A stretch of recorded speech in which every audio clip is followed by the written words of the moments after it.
आप सभी का बहुत बहुत शुक्रिया इस जूम मीटिंग को अटेंड करने के लिए।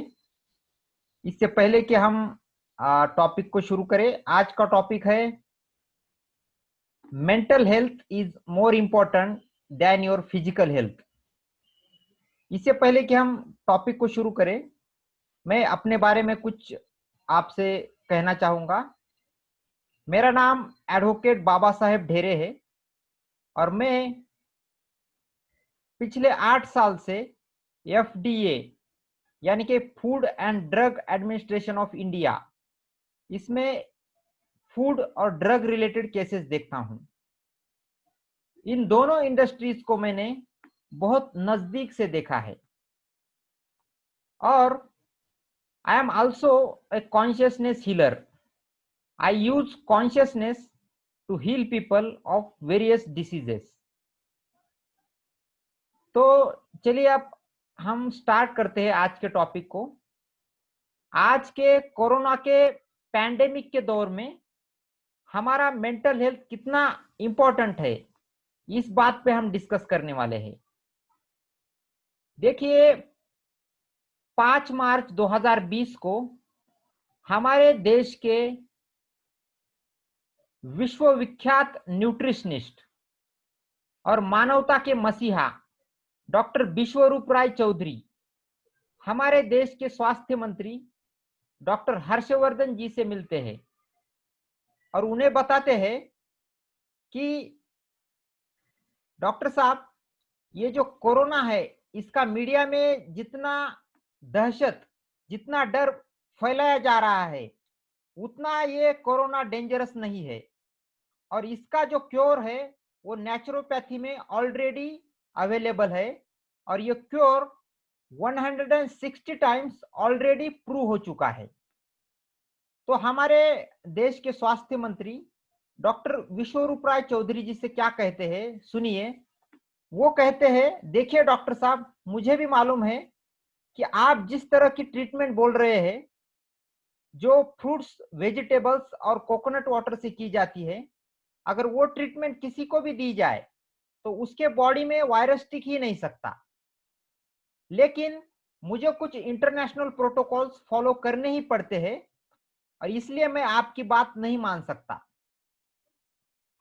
और ऐसा कहने के बाद डॉक्टर विश्वरूप राय चौधरी, जो सिर्फ इसी कारण से पार्लियामेंट में डॉक्टर हर्षवर्धन जी को मिलने के लिए गए थे, वो वहां से लौट आते हैं और बाद में अपने खुद के बल पे कोरोना के पेशेंट्स ट्रीटमेंट के लिए, ताकि वो कोरोना के पेशेंट्स क्योर करके दुनिया को बता सके कि कोरोना एक मामूली फ्लू है और इसका क्योर जो है वो 3 दिन में नेचुरोपैथी के जरिए हो सकता है। ये बताने के लिए वो अपने बल पे कोशिश करते रहते हैं और उन्हें सऊदी अरेबिया के एक कंट्री कतार से कुछ पेशेंट्स मिलते हैं और उन्हें वो अपने 3 स्टेप डाइट के जरिए केवल 3 से 5 दिन में ठीक भी कर देते हैं। इतना ही नहीं, वो कंटिन्यू अपनी ह्यूमैनिटी की सर्विस कंटिन्यू करते हुए बहुत सारे लोगों को कोरोना से मुक्त करते हैं। और गवर्नमेंट के लेवल पे गवर्नमेंट ऑफ महाराष्ट्र के जलगांव कोविड केयर सेंटर में उन्हें 4 पेशेंट मिलते हैं और उन 4 पेशेंट में से 3 पेशेंट को केवल 3 दिन में उनके टीम के द्वारा कोरोना पॉजिटिव से कोरोना निगेटिव बनाया जाता है। अभी देखिए, आपके सामने मैं रिपोर्ट दिखाता हूं, जो government of Maharashtra Jalgaon Covid care centre का रिपोर्ट है।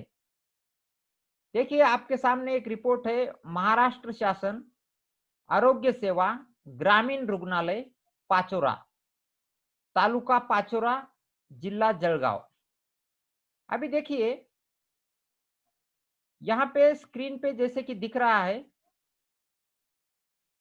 I doctor Amit Salunkhe, medical superintendent, rural hospital Pachora, certifying this report on the request of Dr. Nilesh Patil, who had been permitted to undertake COVID-19 patients for natural cure, for natural therapy, under the permission granted by District Collector, Jalgaon, Mr. Dr. Avinash Dhakne, during his visit to COVID Center ITI Bhadgaon on 7th June 2020. इसका मतलब जलगांव के district collector Shri doctor Avinash Dhakne, इन्होंने 7 जून को covid care centre ITI Bhadgaon को visit किया और naturopathy के तहत, नेचुरल थेरेपी के तहत कोविड पेशेंट की ट्रीटमेंट के लिए परमिशन दे दी। और उसके बाद डॉक्टर नीलेश पाटिल और डॉक्टर पल्लवी पाटिल, इनके सुपरविजन में ये network of influenza care expert इस नेटवर्क के मेंबर है। और उनको ये परमिशन मिलने के बाद उन्हें 3 पेशेंट जो कि बहुत ही सीवियरली सिम्टोमेटिक थे, देखिए वो एसिम्टोमेटिक पेशेंट की बात मैं नहीं कर रहा हूं, वो सीवियरली सिम्टोमेटिक थे और उन्हें severe pneumonia with gross x-ray changes in left, और 3 पेशेंट उन्हें मिले 7 जून को और 1 पेशेंट मिला 8 जून को। और इन पेशेंट के मिलने के बाद 3 स्टेप डाइट उन्हें 9 जून से 11 जून के बीच दिया गया और उनका और एक बार सैंपल 12 जून को लिया गया, जो कि 14 जून को उसका रिपोर्ट आया। अभी देखिए, आप यहां पे देख सकते हैं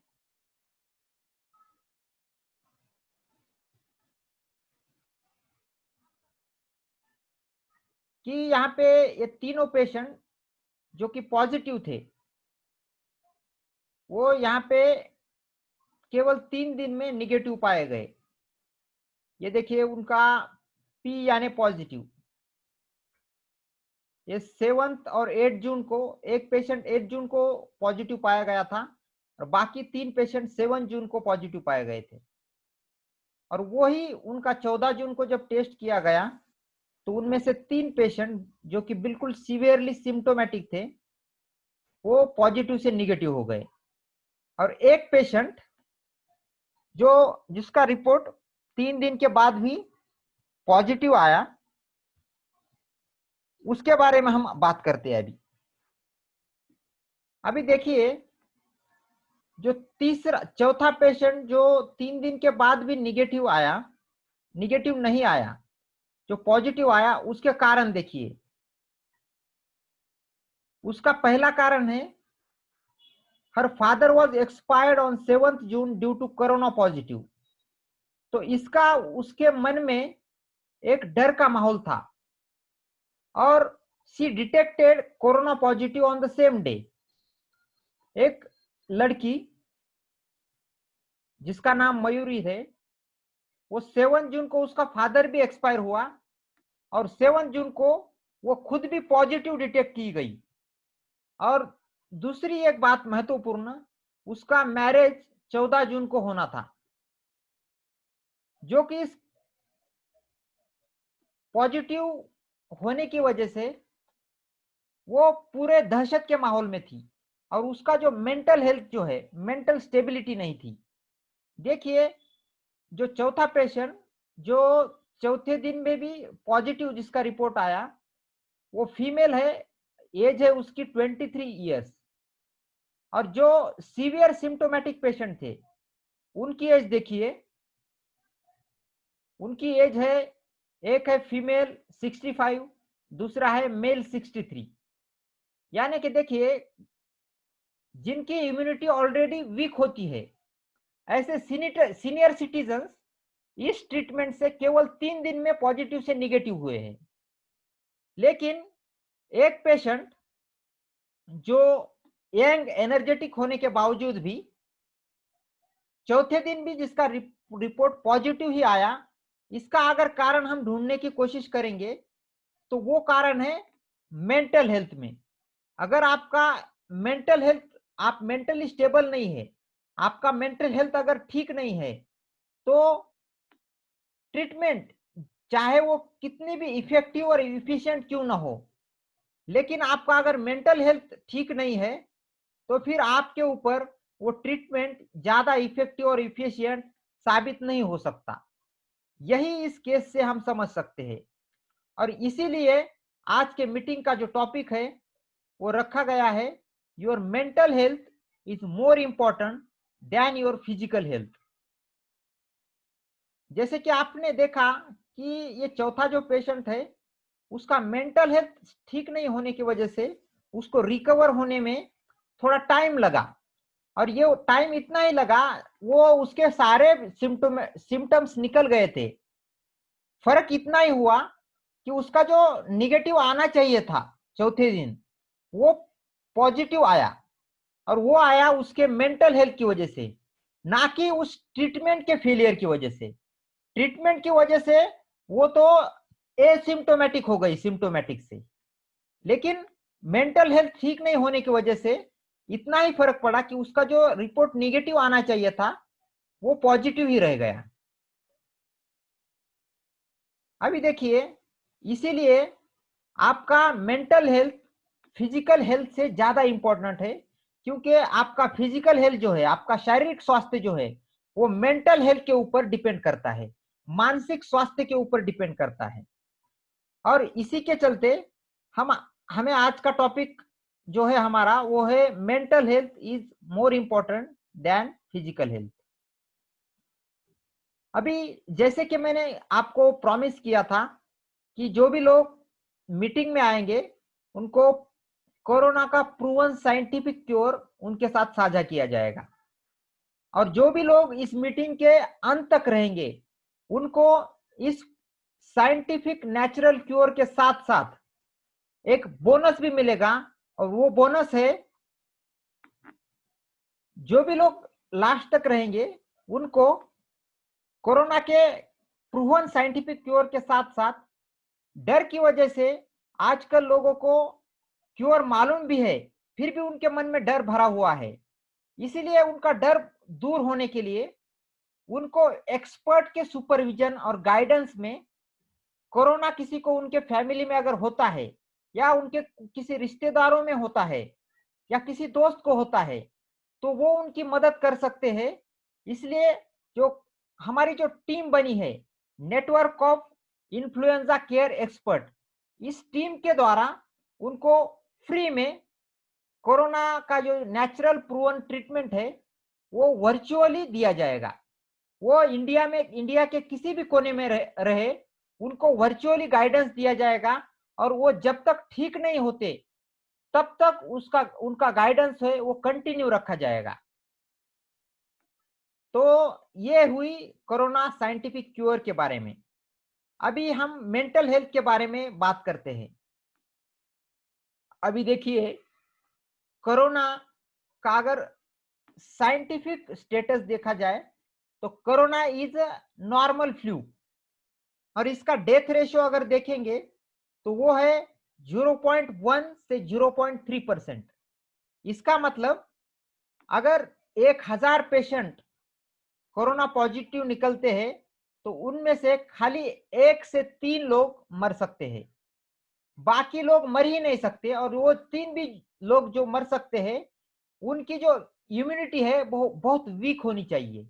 अगर उनकी भी इम्यूनिटी स्ट्रांग है तो वो मरने वाले नहीं है।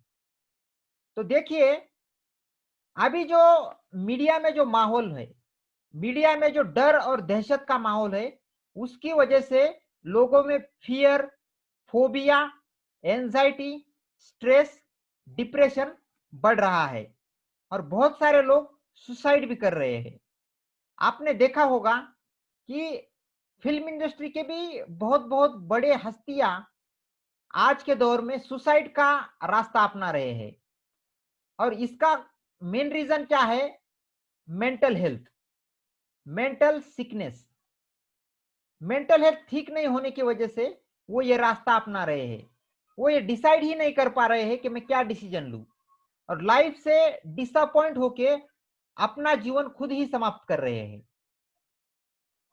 और बहुत सारे लोग ऐसे भी हैं जो कोरोना पॉजिटिव होने के बाद जो सोसाइटी में उनका डिस्क्रिमिनेशन हो रहा है, सोसाइटी में जो उनके साथ भेदभाव जन्य रवैया अपनाया जा रहा है, उस वजह से भी बहुत सारे लोग सुसाइड कर रहे हैं। अभी इसके ऊपर क्या उपाय है और इससे हम कैसे निपट सकते हैं, इसके बारे में हम बात करेंगे। इसके लिए आपको समझने की जरूरत है जेनेटिक्स, क्योंकि जेनेटिक्स एक ऐसा साइंस है जो कहता है कि your immunity and your health is determined by your genetics, यानी आपके डीएनए से आपका हेल्थ और आपकी इम्यूनिटी कैसी रहेगी ये तय होता है। लेकिन ये पुराना साइंस हो चुका है। अभी देखिए उसके एग्जैक्टली अपोजिट है epigenetics. So what is epigenetics? Epigenetics is a science that says your belief of the environment, not the environment itself।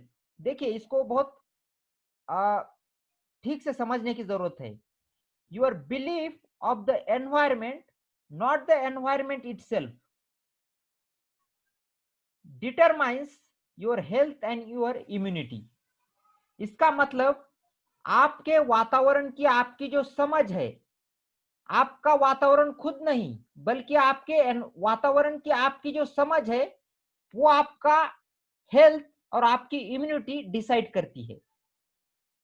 देखिए इसका जो संबंध है वो डायरेक्टली आपके मानसिक स्वास्थ्य से है, आपके मेंटल हेल्थ से है। देखिए अगर आपका जो आपकी जो समझ है कोरोना के बारे में, अगर वो फियर की है, फोबिया की है, स्ट्रेस, एंजाइटी, डिप्रेशन की है, अगर आप कोरोना की वजह से बहुत डर चुके हैं तो आपकी इम्यूनिटी आप खुद ही लो करने वाले हैं, खुद ही आपकी इम्यूनिटी आप कम कर रहे हैं। और इसकी वजह से अगर कोरोना आपको होने के चांसेस कम भी है, लेकिन इम्यूनिटी कम होने की वजह से आपको कोरोना जल्दी हो सकता है। और कोरोना होने के बाद आपकी फियर जो है, आपका जो डर जो है वो और बढ़ रहा है। यह है एपिजेनेटिक्स। इसको ठीक से समझने की जरूरत है, क्योंकि pharmaceutical industries do not want you to know this fact. Pharmaceutical companies ये नहीं चाहती है कि आपको ये मालूम हो, और इसीलिए मीडिया के जरिए आपकी मेंटल प्रोग्रामिंग की जा रही है। देखिए मेंटल प्रोग्रामिंग किसे कहते हैं? जब आपको किसी की प्रोग्रामिंग करनी होती है, किसी इंसान की या किसी भी जानवर की मेंटल प्रोग्रामिंग, तो उसके लिए बहुत ही सीधा साधा और सरल रास्ता है। वो है कि उस इंसान के माइंड के ऊपर एक ही इंफॉर्मेशन बार बार दिखाई जाए, जो झूठ भी हो सकती है, फिर भी अगर उसे बार बार वही इंफॉर्मेशन बताई जाए तो उसके मेमोरी में वो इंफॉर्मेशन एक परमानेंट रूप धारण कर लेती है और वो बन जाता है बिलीफ। और वो बिलीफ जब उसे बार बार दिखा के ये बहुत इंपॉर्टेंट है, इससे आदमी मर सकता है, ऐसा जब दिखाया जाता है तो उसे वैल्यू में कन्वर्जन हो जाता है। We start to give value, we start to give importance to any trivial things, any normal things which is not so much important in actual. और उससे क्या होता है, आपका जो स्टेट ऑफ बॉडी और स्टेट ऑफ माइंड जो है वो प्रोग्राम हो जाता है। जैसे आप देख रहे होंगे, अगर किसी ने मास्क नहीं पहना है और आप उसके पास से अगर गुजर रहे हैं तो आपके मन में अपने आप ये ख्याल आ रहा है कि I might get infection from him, शायद मुझे इससे इन्फेक्शन ना हो जाए। तो ये आपके जो है एक्शंस है उसे डिसाइड कर रहा है। तो इस तरह से mind, memory, belief, value, state of body and state of mind, इसे प्रोग्राम किया जा रहा है। और प्रोग्राम करने की वजह से आप वही कर रहे हैं जो मीडिया पे दिखाया जा रहा है और मीडिया के जरिए आपके माइंड में प्रोग्राम किया जा रहा है। जरूरी नहीं है कि वो सच है, और आप थोड़ी ही देर में अभी जान जाएंगे कि ये सच क्यों नहीं है। जो भी मीडिया पे दिखाया जा रहा है वो षड्यंत्र क्यों है, क्योंकि आपको जो है आपका कॉन्शियसनेस जो है उसको हाईजैक किया गया है। आप कॉन्शियसली थिंक ही नहीं कर पा रहे हैं, आप रिफ्लेक्स बिहेवियर को डेमोन्स्ट्रेट कर रहे हैं, आप कॉन्शियस रीजनिंग का यूज नहीं कर रहे हैं। और ये बात आप आगे आगे आप आपको ये कन्विंस हो जाएगा कि मैं जो बोल रहा हूं आपकी किस तरह से माइंड प्रोग्रामिंग, मेंटल प्रोग्रामिंग की गई है। और इसके लिए कॉन्शियस ऑपरेटिंग और कॉन्शियस फंक्शनिंग की जरूरत है। वो कॉन्शियस फंक्शनिंग और कॉन्शियस ऑपरेटिंग के अलावा आपको कोई दूसरा चारा नहीं है। अभी देखिए, आपको ये सवाल, जाहिर सी बात है कि आपके मन में सवाल आ सकता है कि अगर ये सच है, जो मीडिया में बताया जा रहा है वो झूठ है, तो फिर इतने लोग क्यों मर रहे हैं।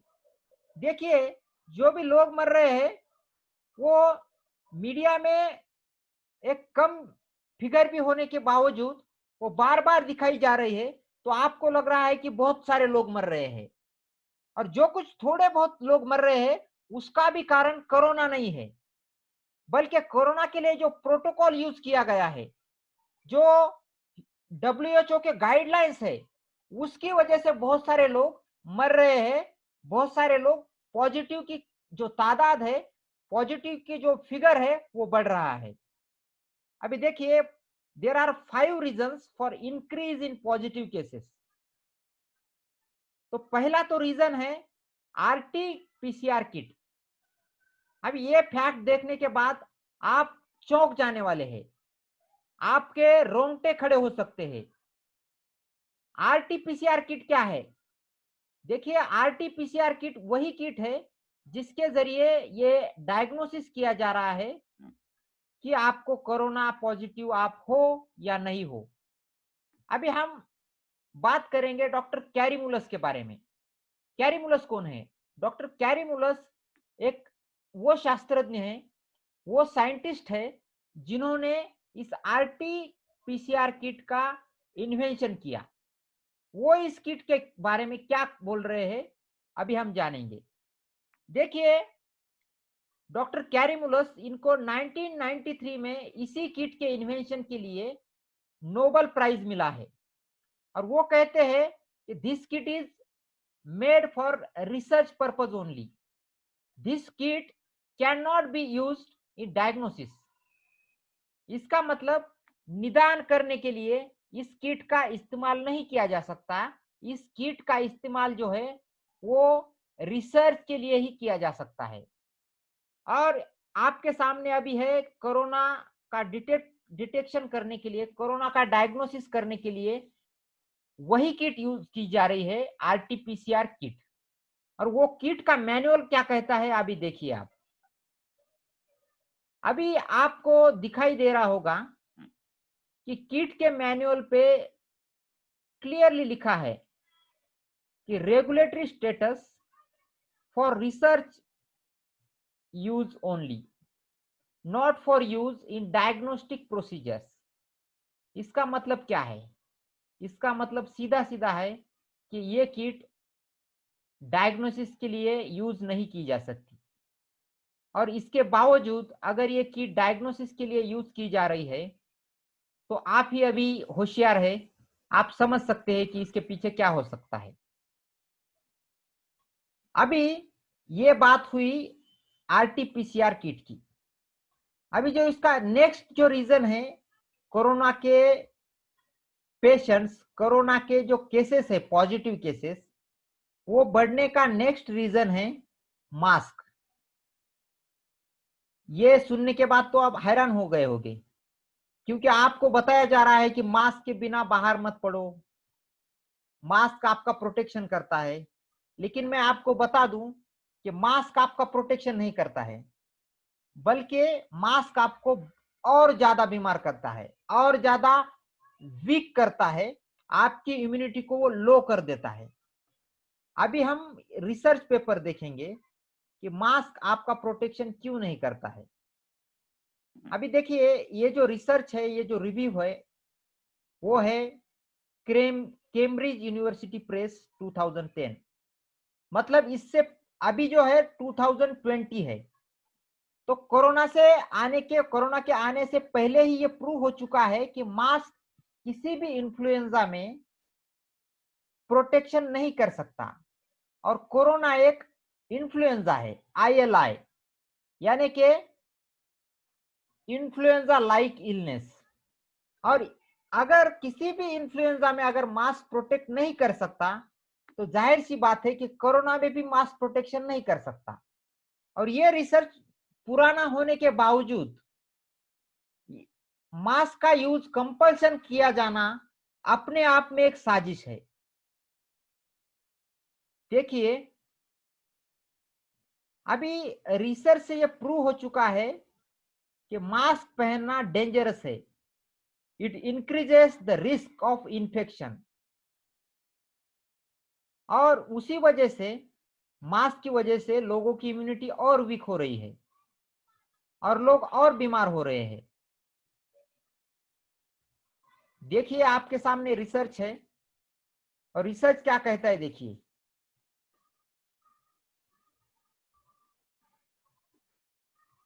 अभी ये रिसर्च जो है वो साफ साफ पे मैंने जो हाईलाइट किया है उसके ऊपर आप एक बार नजर डालिए।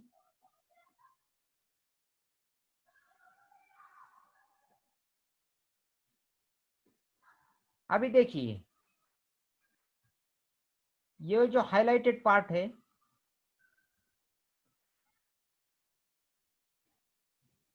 उसमें साफ साफ लिखा है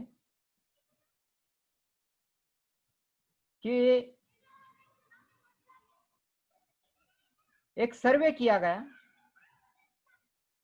जिसमें यह पाया गया कि मास्क पहनना ज्यादा रिस्की है। आपको मैं पढ़ के दिखाता हूं। अ survey of 133 nurses in Hong Kong found that suboptimal adherence to wearing a face shield during high risk procedures was associated with higher risk of ILI। ILI यानी इन्फ्लुएंजा लाइक इलनेस। और चूंकि कोरोना भी एक influenza है, ये corona को भी apply होता है। While suboptimal adherence to use of gloves and gowns were also associated with higher adjusted risk of ILI, although not statistically significant. Two other cross-sectional studies found no evidence for a protective effect of face masks against infection। अभी देखिए, और बहुत सारे जो ये जो भी highlighted parts है वो अलग अलग रिसर्च के आउटकम्स है, और सभी में यही बताया गया कि face mask can not protect you. अभी ये तो बात हुई रिसर्च की। अभी देखिए, प्रोडक्ट का लेबल हम देखते हैं कि प्रोडक्ट का लेबल क्या कहता है। जो फेस मास्क के जो लेबल्स है, वो लेबल्स पे क्या लिखा है। अभी देखिए, जो फेस मास्क बनाने वाली जो कंपनियां हैं, उनको ये कंपलसरी है कि प्रोडक्ट का जो भी रियल इंफॉर्मेशन है वो प्रोडक्ट के लेबल पे होना चाहिए। और इसी वजह से देखिए, आप अगर देख पा रहे होंगे तो देखिए, यहां पे मेरे सामने है फेस मास्क का लेबल, और उस पे साफ साफ लिखा हुआ है कि this product is an year loop mask. This product is not a respirator and will not provide any protection against COVID-19, coronavirus, or any other, देखिए, or other viruses or contaminants। इसका मतलब किसी भी इन्फेक्शन से mask जो है वो आपको प्रोटेक्शन नहीं दे सकता है, और इसी वजह से मास्क जो है वो खतरनाक है। अभी देखिए, कोरोना का इतनी बड़ी मात्रा में पॉजिटिव केसेस बढ़ने का तीसरा जो कारण है वो बहुत ही इंपॉर्टेंट कारण है, और वो कारण है लॉकडाउन। अभी देखिए, आप बोलेंगे हमारा प्रोटेक्शन करने के लिए लॉकडाउन बनाया गया है, लॉकडाउन रिकमेंड किया गया है, लेकिन लॉकडाउन की वजह से हम रिस्क के लिए वल्नरेबल क्यों हो सकते हैं? तो देखिए, अभी आप हैरान रह जाएंगे कि लॉकडाउन किस तरह से आपको वीक बना सकता है। देखिए, लॉकडाउन की वजह से बहुत सारे लोग अपने घरों में ही बैठ रहे हैं, वो सूरज की रोशनी और ताजा हवा जो फ्रेश एयर है वो नहीं ले पा रहे हैं, और उसी वजह से उनकी जो इम्यूनिटी है वो वीक हो रही है। आपको बता दूं कि सूरज की रोशनी और ताजा हवा ये नेचुरल एंटीवायरल है, वो नेचुरली वायरस के खिलाफ काम करते हैं। लेकिन लॉकडाउन की वजह से लोग, खास करके बच्चे और बुजुर्ग, ये बाहर नहीं आने की वजह से उनकी जो ऑलरेडी लो इम्यूनिटी है वो और लो हो रही है, और उन्हें ज्यादा दिक्कतों का सामना करना पड़ रहा है। और ऐसे में अगर उनकी टेस्ट की जाए तो वो जल्दी से जल्दी पॉजिटिव आ रही है। यह है तीसरा रीजन। चौथा रीजन है जो हमारे सैनिटाइजर्स, जो सैनिटाइजर्स हम यूज कर रहे हैं, वो सैनिटाइजर्स में 72% से ज्यादा अल्कोहल है, लगभग 72% अल्कोहल है। और जो अल्कोहल जब हम लगाते हैं हमारे हाथ के ऊपर, तो वो हमारे स्किन के थ्रू हमारे ब्लड तक पहुंचता है, और ब्लड तक पहुंचने की वजह से, और जो स्किन के नीचे जो हमारे डेंड्रिटिक सेल्स रहते हैं, जो कि हमारे बॉडी में 95% इम्यूनिटी का काम करते हैं, वो डेंड्रिटिक सेल्स, इसमें हमारे जो बॉडी का जो नेचुरल प्रोटेक्शन है उसमें हिंडरेंस पैदा करते हैं डेंड्रिटिक सेल्स के इनएक्टिव होने की वजह से। यानी सैनिटाइजर हम जब लगाते हैं तो हमारे डेंड्रिटिक सेल्स इनएक्टिव होते हैं, और वो जब इनएक्टिव होते हैं तो किसी भी वायरस को हमारे बॉडी के ऊपर अटैक करना आसान हो जाता है। तो और हर जगह पे सैनिटाइजर कंपलसरी है। तो जैसे कि कोरोना वायरस, दुनिया में कहा जा रहा है कि there is corona crisis in the world, लेकिन मैं तो कहूंगा there is no corona crisis in the world, there is only consciousness crisis. People are not conscious about what they are doing, about why and how they are using the instruments and the protocols that they are using to protect themselves from corona. अभी देखिए, ये जो पांचवा जो reason है corona के cases बढ़ने का, वो है एपिजेनेटिक्स। जैसे कि मैंने कहा है, epigenetics is the science that says your belief of the environment you live in, not the environment itself, but the belief of the environment you live in, your belief determines your immunity and your health. इसका मतलब आपके जो वातावरण की आपकी जो समझ है, आपकी जो धारणा है, वो आपका हेल्थ तय करती है, वो आपकी इम्यूनिटी तय करती है। इसका मतलब जो मीडिया में डर का माहौल है, वो जो दहशत का माहौल है, उसके वजह से अगर आप डरे हुए हैं तो उस डर का आपके हेल्थ के ऊपर बहुत निगेटिव इफेक्ट पड़ने वाला है, और वो मेंटल हेल्थ आप लूज करने की वजह से आपका जो फिजिकल हेल्थ है वो भी डेंजर में आ जाता है। आपको मैं बता दूं कि इंटरनेशनली रिनाउंड साइंटिस्ट और cellular biologist doctor Bruce Lipton, इन्होंने एक किताब लिखी है बायोलॉजी ऑफ बिलीफ। उसमें उन्होंने बताया है कि आपके बिलीफ आपके सेल्यूलर लेवल पे कैसे काम करते हैं और आप सोच, खाली सोच मात्र से कैसे बीमार बन सकते हैं। असल में कोई बीमारी हो या ना हो, आप सोच के भी खुद को बीमार बना सकते हो। और ये बायोलॉजी ऑफ बिलीफ इस बुक में डॉक्टर ब्रूस लिप्टन ने बहुत ही सरल तरीके से समझाया है। अब ये तो बात हुई कि कोरोना के पॉजिटिव केसेस इंडिया में या दुनिया भर में क्यों बढ़ रहे हैं।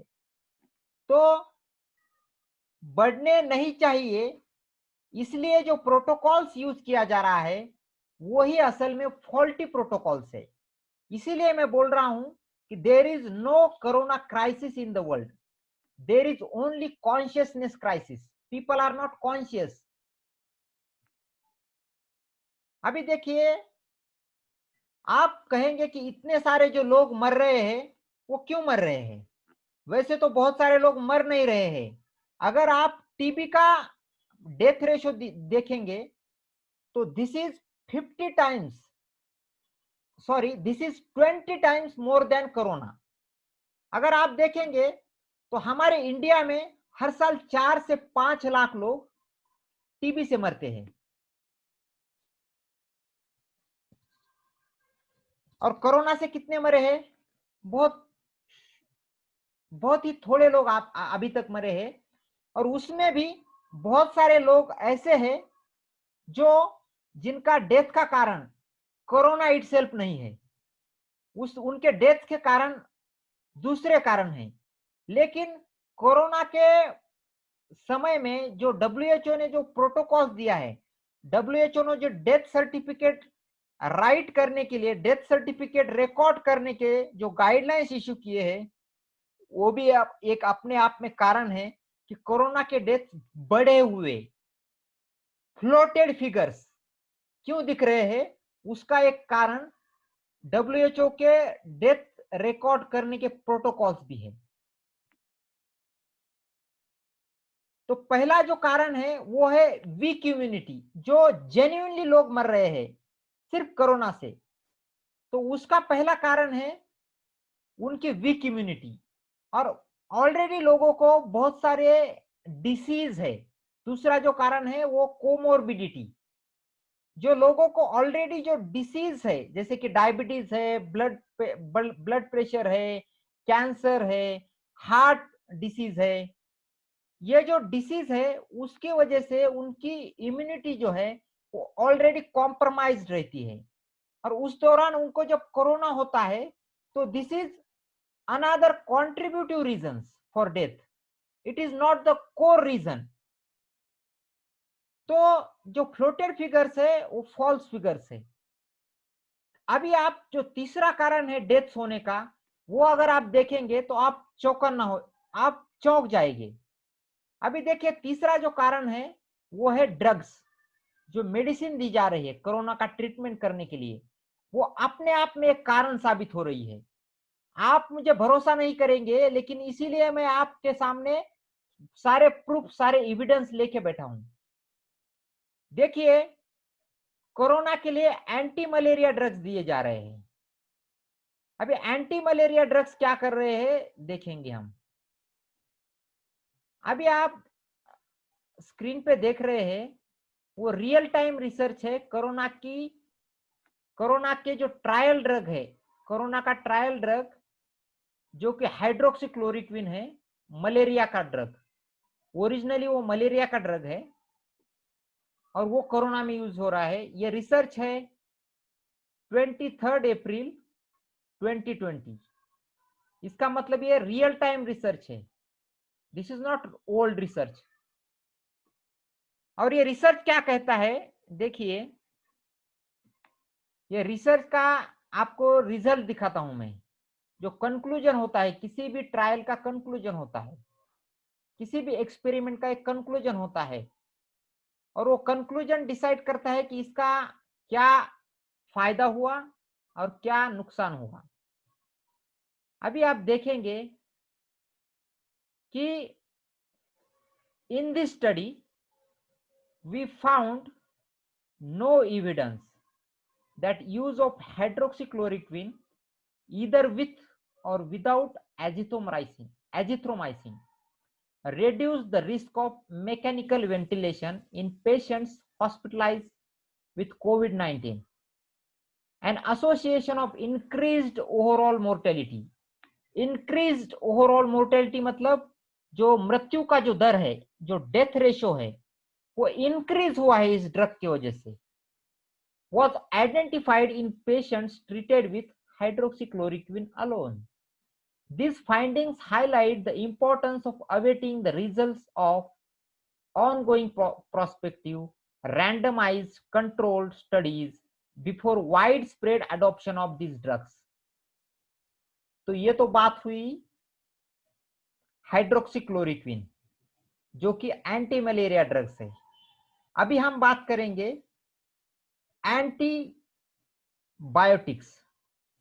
जो एंटीबायोटिक्स है वो उसका क्या असर है हेल्थ के ऊपर, वो इस कोरोना के पेशेंट को कितनी बेनिफिशियल हो रही है। अभी देखिए ये जो रिसर्च पेपर है वो क्वींसलैंड के हेल्थ वेबसाइट में से, हेल्थ डिपार्टमेंट के वेबसाइट में से ये रिपोर्ट लिया है। वो क्या कहता है, why antibiotics can't be used to treat your cold और फ्लू।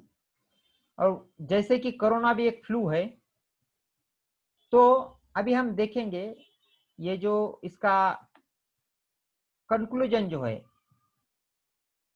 अभी देखिए एंटीबायोटिक्स का मेन जो कोर है वो आप देखिए क्या है, एंटीबायोटिक्स का पर्पस क्या है, एंटीबायोटिक्स क्यों यूज करते हैं और किस लिए यूज करते हैं, तो आप समझ जाएंगे कि ये कितना बेनिफिशियल है कोरोना के पेशेंट को। देखिए यहां पे साफ साफ लिखा है कि antibiotics are used to treat infections caused by bacteria. इसका मतलब क्या है कि बैक्टीरिया को ट्रीट करने के लिए, बैक्टीरिया का जो इन्फेक्शन है उसको ट्रीट करने के लिए एंटीबायोटिक्स यूज होते हैं। और कोरोना तो एक वायरस है, तो कोरोना को ट्रीट करने के लिए एंटीबायोटिक्स यूज कर सकते हैं क्या? जाहिर सी बात है नहीं, क्योंकि वो वायरस है। फिर भी यूज किया जा रहा है, तो हमारा कॉन्शियसनेस किधर गया है, हमारा कॉन्शियस रीजनिंग कहाँ गया है? यही मेरा आपसे सवाल है। आप गवर्नमेंट से सवाल पूछिए, आप मेडिकल इंडस्ट्री से सवाल पूछिए। अभी हम देखेंगे कि एंटीपायरेटिक ड्रग्स है जो पैरासीटामोल, एस्पिरिन, डाइक्लोफेनेक, ये जो मेडिसिन है ये कितनी गुणकारी है ये हम देखेंगे। अभी देखिए जो पैरासीटामोल, जो डाइक्लोफेनेक, जो एस्पिरिन है, वो एंटीपायरेटिक ड्रग जो होते हैं वो पेशेंट का जो फीवर है उसको कम करने के लिए देते हैं। अभी ये रिसर्च क्या कहता है कि the risk of mortality was increased by antipyretic use in influenza infected animals with a fixed defects pooled odds ratio. An increased risk was observed. देखिए, an increased risk was observed with aspirin, paracetamol and diclofenac. अभी देखिए ये increase risk दिखाता है। अभी इसका जो conclusion है इस ट्रायल का, देखिए ये क्या कहता है। In animal models treatment with antipyretics for influenza infection increases the risk of mortality. मतलब ये भी ड्रग्स, इसका भी जो रिसर्च है वो सेम बताता है कि जो मोर्टेलिटी का जो रेट है, जो डेथ रेशियो जो है वो ये ड्रग्स बढ़ा देते हैं, और हमें लग रहा है जो भी पेशेंट बच रहे हैं वो ड्रग्स की वजह से बच रहे हैं। हालांकि असलियत यह है कि जो भी लोग मर रहे हैं वो ड्रग्स की वजह से मर रहे हैं, और जो बच रहे हैं वो इस वजह से बच रहे हैं क्योंकि उनकी इम्यूनिटी जो है वो ऑलरेडी स्ट्रांग है, और वो ड्रग लेने के बावजूद भी उन्हें कुछ नहीं हो रहा है। देखिए ह्यूमन इम्यूनिटी का जो कमाल है उसे देखिए आप। अभी चौथा जो ड्रग यूज हो रहा है वो है एंटी एचआईवी ड्रग। देखिए एचआईवी के ड्रग एचआईवी के पेशेंट के ऊपर जल्दी से अप्लाई नहीं होते हैं, जल्दी से उन्हें सूट नहीं होते हैं, और वही ड्रग्स अगर कोरोना में दिए जा रहे हैं तो आप सोचिए। अभी इसके कुछ एविडेंस है क्या? कोई एविडेंस नहीं है, सब ट्रायल के तौर पे दिए जा रहे हैं ड्रग्स। अभी ये जो डॉक्यूमेंट है मिनिस्ट्री ऑफ हेल्थ यहां से लिया गया है, और ये क्या कहता है देखिए, there is no current evidence from RCTs to recommend any specific treatment for suspected or confirmed with COVID-19। इसका मतलब there is no evidence, और no specific antivirals are recommended for treatment of COVID-19 due to lack of adequate evidence from literature। देखिए अगर evidence नहीं है तो patient के जिंदगी के साथ क्यों खेला जा रहा है?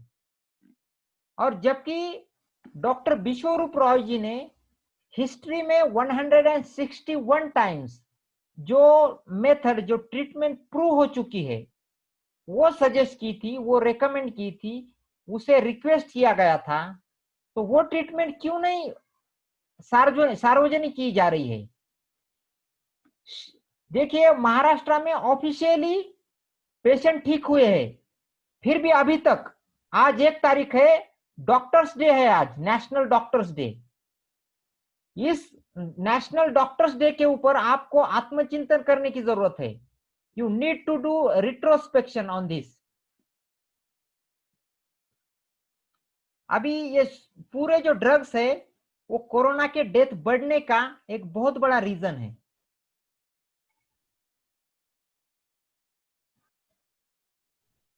अभी जो कोरोना के डेथ बढ़ने का जो नेक्स्ट रीजन है वो है आईसीएमआर के गाइडलाइंस। जैसे कि मैंने कहा डब्ल्यूएचओ के जो गाइडलाइंस है वो डब्ल्यूएचओ के गाइडलाइंस हमारे आईसीएमआर ने, आईसीएमआर यानी Indian council of medical research, ICMR ने एज इट इज यहां पे अप्लाई किए हैं। और वो गाइडलाइंस क्या कहते हैं? वो गाइडलाइंस कहते हैं कि अगर किसी की किसी भी प्रकार के निमोनिया से डेथ होती है तो वो कोविड डेथ लिखी जाए। अगर उसका कोरोना टेस्ट किया जाए और वो पॉजिटिव ना आए तो ठीक है, लेकिन अगर वो कोरोना का टेस्ट ना किया जाए और ऐसे में अगर वो निमोनिया से मरता है या किसी भी प्रकार के ब्रेथलेसनेस से या सांसों में तकलीफ होने से मरता है तो उसकी डेथ कोरोना की डेथ लिखी जाती है। अभी आप हैरान रह जाएंगे कि ऐसा एक इंसान मुझे दिखाइए जो मरते वक्त उसको सांस लेने में तकलीफ ना हुई हो। और अगर ऐसे डेथ कोरोना के डेथ लिखे जा रहे हैं तो कोरोना के डेथ का जो फिगर है वो बढ़ने वाला है अपने आप। ये हुआ चौथा रीजन। अभी देखिए पांचवा रीजन वही है, एपिजेनेटिक्स, यानी कि आपका जो बिलीफ है, your belief of the environment you live in, not the environment itself, determines your health and your immunity.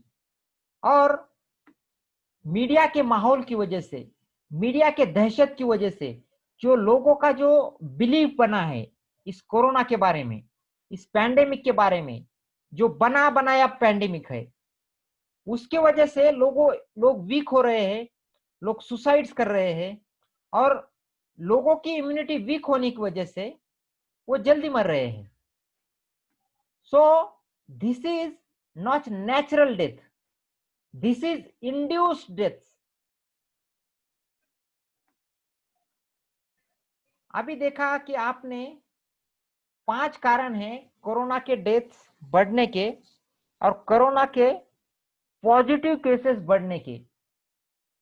और इतने बढ़ने के बावजूद भी अगर आप ओवरऑल देखा जाए तो इतने केसेस बिल्कुल भी नहीं है मरने के। देखिए इंडिया की अगर पॉपुलेशन देखी जाए तो इंडिया में जितने लोग पॉजिटिव आए हैं उनसे कहीं ज्यादा पॉजिटिव इंडिया में ऑलरेडी है, लेकिन उनकी चूंकि टेस्ट की नहीं है, इस वजह से वो छुपे हुए हैं। उनकी टेस्ट जब की जाएगी तो डर का माहौल और बढ़ने वाला है, क्योंकि रियल टाइम में डेथ और रियल टाइम में पॉजिटिव फिगर, जो पॉजिटिव संख्या है वो रियल टाइम में बताई जा रही है और इस तरह से उसे प्रेजेंट किया जा रहा है मानो आप कल ही मरने वाले हैं और कोरोना के सिवाय कोई मरने ही वाला नहीं है, ऐसा दिखाया जा रहा है। और इस वजह से मीडिया के जरिए एक आर्टिफिशियल एटमॉस्फेयर, एक आर्टिफिशियल एनवायरनमेंट क्रिएट किया गया है। अभी देखिए आज का जो युग है वो इंफॉर्मेशन टेक्नोलॉजी का युग है। और इंफॉर्मेशन टेक्नोलॉजी के युग में information has become commodity. Information एक वस्तु मात्र रह गई है। तो जो वस्तु होती है उसकी खरीदी और बिक्री होती है, सेल और परचेस होता है। तो मैं आपसे कहूंगा कि ये जो मीडिया है,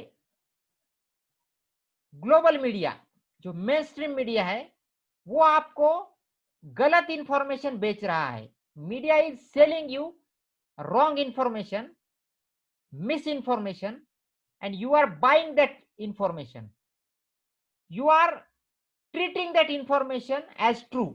आप उसी इंफॉर्मेशन को सही मान रहे हैं और उस वजह से आपके दिलो दिमाग में ऐसी धारणा बन चुकी है कि कोरोना बहुत ही डेंजरस महामारी है और उससे कोई भी इंसान जैसे ही उसको कोरोना होगा 2-3 दिन में मरने वाला है। और इसी की वजह से हॉस्पिटल्स में, जो प्राइवेट हॉस्पिटल्स है, वहां पे लोगों की लूट मची हुई है। अगर कोई पेशेंट प्राइवेट हॉस्पिटल में एडमिट होता है तो उसको लूटा जा रहा है। अगर कोई प्राइवेट हॉस्पिटल में जाता है और जब वो 4 लाख, 5 लाख, 2 लाख, 3 लाख फीस बताते हैं तो आप उनसे एक सवाल तो कीजिए कि आप कौन सी चीज के पैसे ले रहे हैं।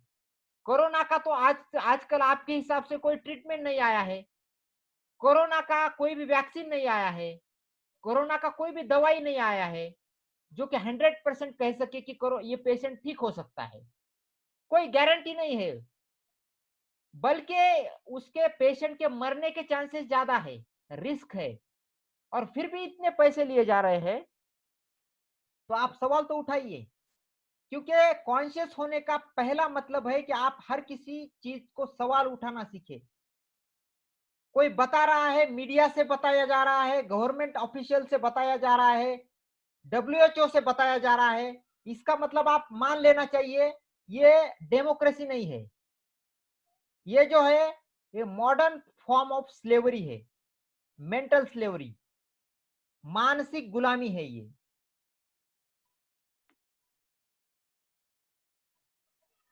अभी देखिए ये मानसिक गुलामी क्यों है और आपकी मेंटल प्रोग्रामिंग क्यों की जा रही है, इसको अगर समझेंगे तो आप देखिए मीडिया के तरफ से एक ही इंफॉर्मेशन आपको बार बार बताई जा रही है और उसका डर आपके दिलो दिमाग में एक परमानेंट बनाया जा रहा है। और जैसे कि मैंने बताया कि एपिजेनेटिक्स कहता है कि your belief of the environment you are in, not the environment itself, determines your health and your immunity. इसका मतलब आपकी जो समझ है वातावरण की, आपका जो बिलीफ है, जैसे कि इस समय में आपका बिलीफ है कि कोरोना एक बहुत ही डेंजरस बीमारी है, और वो जानलेवा बीमारी है। वो बिलीफ आपका हेल्थ जो है वो डिटीरियोरेट कर रहा है, आपका हेल्थ और वीक हो रहा है। किस वजह से? आपके बिलीफ की वजह से, क्योंकि आप बिलीफ से ऑपरेट हो रहे हो, आप कॉन्शियसनेस से ऑपरेट नहीं हो रहे हो, आपकी कॉन्शियस रीजनिंग आप इस्तेमाल नहीं कर रहे हो। और उस वजह से हो रहा है क्या? बार बार दिखाई जाने से बिलीफ कैसे क्रिएट होता है? देखिए 4 महीने से आप एक ही बात सुन रहे हैं, और उससे आप जब उठते हो नींद से तो वही सोच विचार है आपके दिल में कोरोना के बारे में, जब सोने जाते हैं वही सोच विचार। और इसका इसका जो इम्पोर्टेंस है, इसका जो अर्जेंसी है, इतना क्रिएट किया गया है कि लोग जो है वो कॉन्शियस बिहेवियर चूज नहीं कर पा रहे हैं। देखिए, किसी भी सिचुएशन को रेस्पॉन्ड करने के दो तरीके होते हैं, एक कॉन्शियस रीजनिंग का और दूसरा रिफ्लेक्स बिहेवियर। और जब आपका जो कॉन्शियस रीजनिंग हाईजैक किया जाता है तो आप रिफ्लेक्स बिहेवियर यूज करते हैं। रिफ्लेक्स बिहेवियर मतलब भावना के वश में आके जो आप काम करते हैं उसे रिफ्लेक्स बिहेवियर कहते हैं।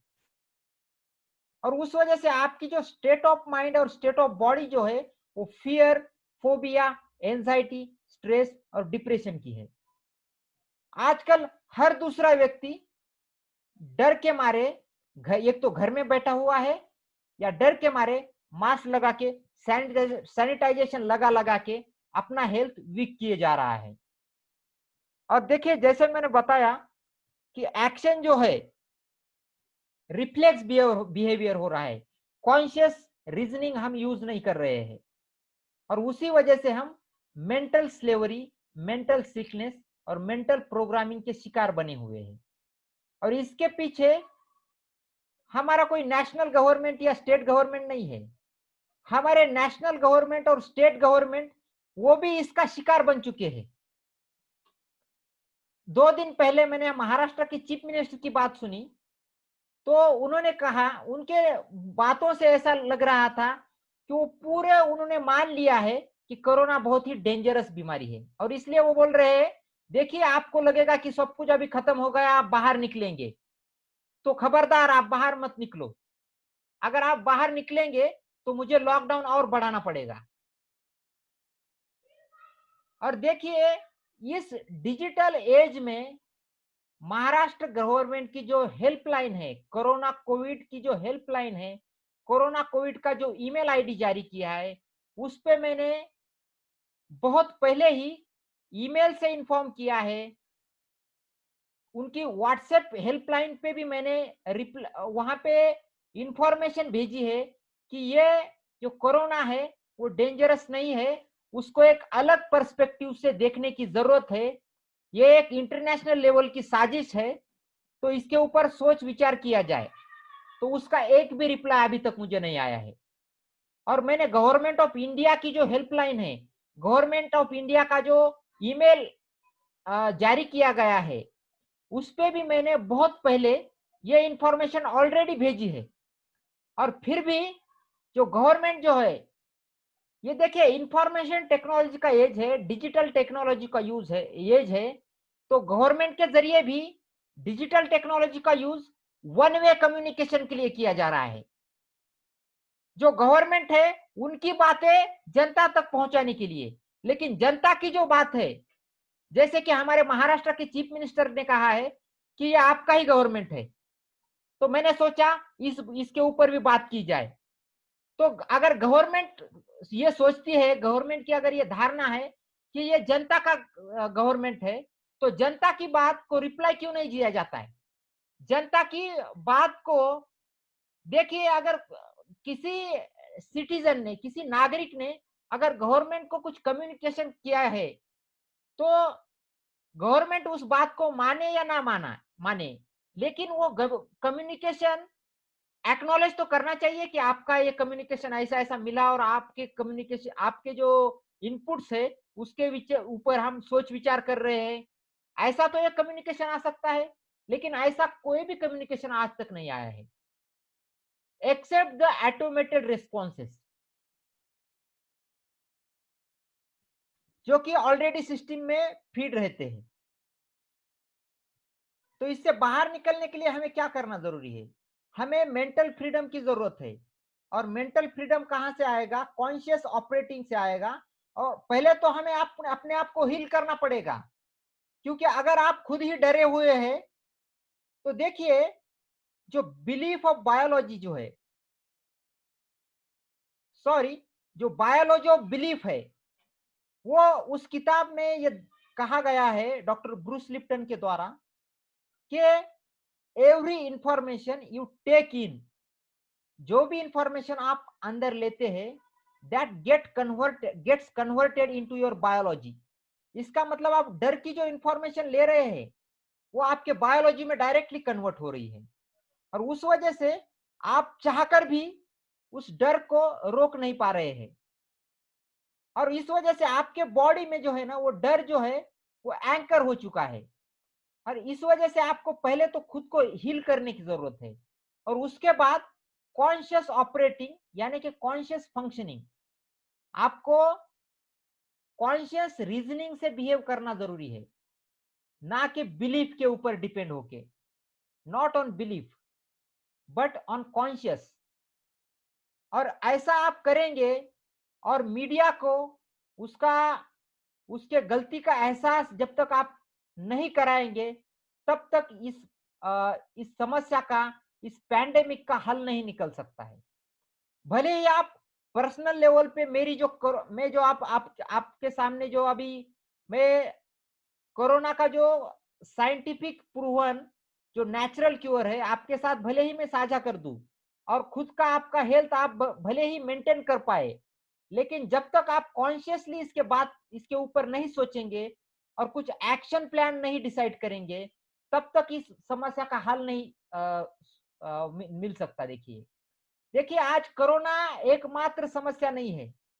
बहुत सारे लोगों के फाइनेंशियल के प्रॉब्लम्स है, बहुत सारे लोगों के खाने का इंतजाम नहीं है, बहुत सारे लोग जो है वो फाइनेंशियल डिप्रेशन की वजह से सुसाइड कर रहे हैं।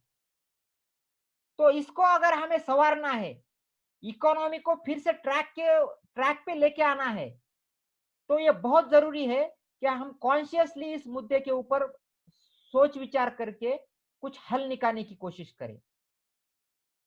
देखिए, एक तरफ तो बताया जा रहा है कि चाइना को बॉयकॉट करो, चाइना को बॉयकॉट करो, और जो चाइना की 20 जून को जो लॉन्च की गई है फेविफ्लू, जो जो मेडिसिन रेकमेंड और लॉन्च की गई है, उसका अगर आप सच जानेंगे तो आपके रोंगटे खड़े हो जाएंगे। अभी हम पूरी तरह से कर रहे हैं कि China boycott, don't use China products, don't use China apps. और जिस दवा का, जिस मेडिसिन का एकमेव आधार चाइना से आया है, एकमेव ट्रायल जो चाइना से हुआ है, उस मेडिसिन को हम लॉन्च कर गए हैं। उस मेडिसिन के इतने सारे साइड इफेक्ट्स है कि उस मेडिसिन को लेने के बाद आपको इनफर्टिलिटी आ सकती है। मतलब जिसने भी वो फेविफ्लू ली, उसका जो है वो नपुंसक बन जाता है, वो बच्चे पैदा नहीं कर सकता है। तो ये है फेविफ्लू का ट्रुथ। अभी हम, जैसे कि मैंने आपको एश्योर किया था कि आप अगर लास्ट तक रहेंगे तो आपको कोरोना का जो नेचुरल क्योर है वो आपको साझा किया जाएगा। तो देखिए, अगर जैसे ही आपको कोरोना या किसी भी फ्लू का, ये ट्रीटमेंट किसी भी फ्लू के ऊपर काम करता है, जैसे ही आपको पहला सिम्टम मिले, पहला सिम्टम मिलते ही आपको इस स्क्रीन पे दिए गए फॉर्मूला के अकॉर्डिंगली आपको आपके बॉडी वेट को डिवाइड करना है पहले दिन 10 से। मान लीजिए आपका बॉडी वेट 60 केजी है, तो उसको 10 से जब डिवाइड करेंगे तो आंसर आएगा 6। तो उस दिन आपको पूरे दिन भर में 6 glasses of citrus fruit juice, यानी 6 ग्लास सी विटामिन से युक्त फलों का जूस, और उतने ही ग्लास यानी 6 ग्लास सी विटामिन के फलों का जूस और 6 ग्लास नारियल पानी। ऐसे 12 ग्लास पीने हैं पूरे दिन भर में। उसके अलावा कुछ भी खाना नहीं है, कुछ भी पीना नहीं है, पानी पी सकते हैं आप। यह है डे 1 का प्रोटोकॉल, इसे कहते हैं लिक्विड डाइट। उसके बाद आता है डे 2। डे 2 का फॉर्मूला बन जाता है योर वेट डिवाइडेड बाय 20। इसका मतलब आपका बॉडी वेट अगर 60 केजी है तो डिवाइडेड बाय 20, इसका आंसर आता है 3। तो सुबह 12 बजे तक आपको 3 glasses of citrus fruit juice और 3 glasses of coconut water, 3-3 glass, यानी टोटल हो 6 ग्लास। 6 ग्लास आपको 12 बजे तक लेना है। और 12 बजे के बाद दूसरा फॉर्मूला है योर बॉडी वेट इंटू 5।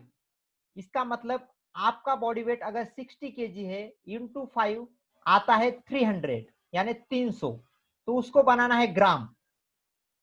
300 ग्राम टमाटर और खीरा, टोमेटो एंड क्यूकम्बर, ये आपको लेना है दोपहर में लंच में। इसके अलावा कुछ भी खाना नहीं है दूसरे दिन, कुछ भी पीना नहीं है, पानी पी सकते हैं आप। अभी तीसरे दिन का फॉर्मूला जो है वो है सॉलिड डाइट। तीसरे दिन आपको फॉर्मूला ये है कि your body weight divided by 30। अगर मान लीजिए आपका बॉडी वेट 60 केजी है तो डिवाइडेड बाय 30 आता है 2। तो 2 ग्लास सिट्रस फ्रूट जूस और उतने ही ग्लास 2 ग्लास नारियल पानी 12 बजे तक लेना है। और 12 बजे के बाद योर बॉडी वेट इंटू 5। इसका मतलब अगर आपका बॉडी वेट 60 केजी है तो उसका आंसर आता है 60 इंटू 5, 300। तो 300 ग्राम टमाटर और खीरा, टोमेटो एंड क्यूकम्बर, ये आपको लंच में खाना है। शाम होते होते आप पूरी तरह से स्वस्थ हो चुके होंगे। शाम को आप normally home cooked vegetarian food ले सकते हैं।